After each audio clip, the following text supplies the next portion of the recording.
তো নয় টাকা দিয়ে বানানো জেলখানা, সেই জেলখানাতে শ্রম দিতে হয় আমায় 16 আনা। গরিব হওয়ার অপরাধে জেলখানাতে আসি, শ্রমের দামে ঘামের দামে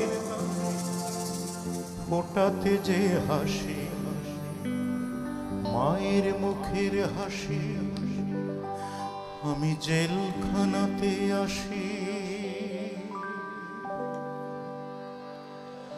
লোহা তো নয় টাকা দিয়ে বানানো জেলখানা, সেই জেলখানাতে শ্রম দিতে হয়